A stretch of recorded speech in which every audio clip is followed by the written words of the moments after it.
ওর অফিসের দুজন কলিগ ছিল, একজন রাতে 10টায় এসেছিল, একজন রাতে 3টায় এসেছিল। রাত্রেবেলা 12টা 12:30 আমাকে লাস্ট কল করেছিল যে সকালে আমি 8টার সময় আমি চলে যাব সায়েন্স সিটিতে, আমি কালকে দুর্গাপুরে যাব, তুমি একটু পরিতোষ আমাকে একটু বলে দেন। তুই বললেই তো হবে, তুই বল। তারপরে ওর কি শরীর খারাপ ছিল? শরীর কেমন ছিল? ও তো 1-1.5 বছর আগে ওর একটুখানি একটু সেন্সলেস মতন হয়ে গেছিল, ওকে নিয়ে ওর ওষুধ খাওয়াতাম আমি। তো ওষুধগুলো ঠিকঠাক খাচ্ছিল না কিছুদিন ধরে, একটু মনে হয় মনে মুখে বলতো না, মনে মনে একটা স্বপ্ন ছিল আমার সঙ্গে থাকবে। তো আমি বললাম যে দাঁড়া, আমি নিয়ে আসবো খুব শিগগিরই। বলছে কি তোমার তো ঘর করবে, তারপর আমি না না তার আগেই তো ঘর করতে, তুই আসবি তারপরেই ঘর করবো, রুম পরে হবে, তুই আগে থাকতে শুরু করে দিবি। তো খুব আনন্দের ছিল, একসাথে থাকবো। আমিও 2-3 দিন ধরে আমার ঘুম হয়নি, কেন জানি না, আমারও মনে হচ্ছিলো ছেলেটা খাওয়া দাওয়া করছিল না। আমার খুব আমিও খুব টেনশনে ছিলাম যে আমি এখানে রান্নাবান্না করছি, আমার ছেলেটা ওখানে রান্নার লোক এসে ঘুরে চলে যাচ্ছে, কখনো বন্ধুর ফ্ল্যাটে থাকছে, একদিনই বাড়ি থাকে না। আপনি দিলীপদার বাড়ি চলে যাওয়ার পর ওর লাইফস্টাইলে কিছু চেঞ্জেস এসেছিল?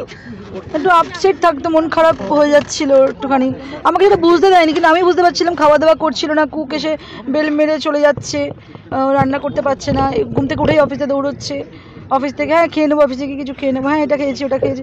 আমি বুঝতে পারছিলাম যে খাওয়া দাওয়া ঠিকঠাক হচ্ছে না। আমি না সবাই ডিসাইড করেছিলাম যে আমি আজকেই ওনাকে বলবো, কালকে রাতে একটু কথা বলতে চাইছিলাম ওনার সাথে। তো আর দেখলাম যে উনি একটু উনিও বেরিয়েছিলেন। তারপর আমি এটাই ভেবেছিলাম ওনাকে আজকেই বলতাম আমি, দেখো আমি ছেলেকে আমি এখানে নিয়ে আসবো, নাহলে আমাকে ছেলের সঙ্গে থাকতে হবে, নাহলে ছেলেকে এখানে নিয়ে আসতে হবে। ওর একদিন কথাবার্তা হচ্ছিল, বললো দেখো যদি বাইরে চাকরি করতে চলে যেত, একটু ওকে অ্যাকামস্টেন্স হতে তো, নিজেই বলছে যে আমার এখানে বাড়িঘর আছে, আমি এখানে কী করে থাকবো, আসলে আমাদের রুমের প্রবলেম ছিল। তো আমি ওটাই ভাবছিলাম যে ছেলের না ঠিক যত্ন হচ্ছে না, হয়তো আমাকে বুঝতে দিচ্ছে না, মনটা তো আপসেট, ওটা না চঞ্চলের মাইন্ডটা একটু ঠিকঠাক ছিল না। আমি 3-4 দিন ধরে মা তো আমি ভীষণ বুঝতে পারতাম। আর ও মাদার্স ডে সেলিব্রেট করতে আসলো আমার বাড়িতে সানডেতে, কেক নিয়ে আসলো, আমার জন্য একটা গিফট নিয়ে আসলো, আগেই আমাকে এক্সাইটেড হয়ে বললো। স্যাটারডেতে আমি গেছিলাম ওর সঙ্গে থাকতে, স্যাটারডে বলছে মা আমি আজকে একটু বন্ধুর বাড়িতে যাবো, রাত্রে ফিরবো না সাউথ থেকে, কালকে আমি তোমার সঙ্গে সেলিব্রেট করতে যাবো মাদার্স ডে। তো আমি এই জন্য ওর সাথে আসলাম, এসে তানিস্কে ঢুকলাম, ও তানিস থেকে আমাকে গাড়ির চাবি দিয়েও চলে গেল।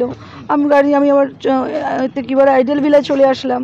রবিবার ছেলে আসবে বললো, তো রবিবার বিকেল নাগাদ আসলো আমাদের সাথে, আধা ঘন্টা থেকে যা তুই, বলে কি না আমি পরে আসবো, চলে গেল। তখন বাড়িতে কাকে কাকে দেখেছেন?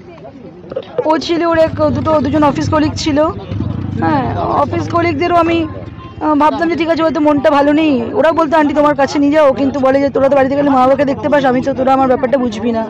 আবার বলতো আমি হ্যাপি আছি। সারা রাত ছিল ওরা? সারা রাত ছিল?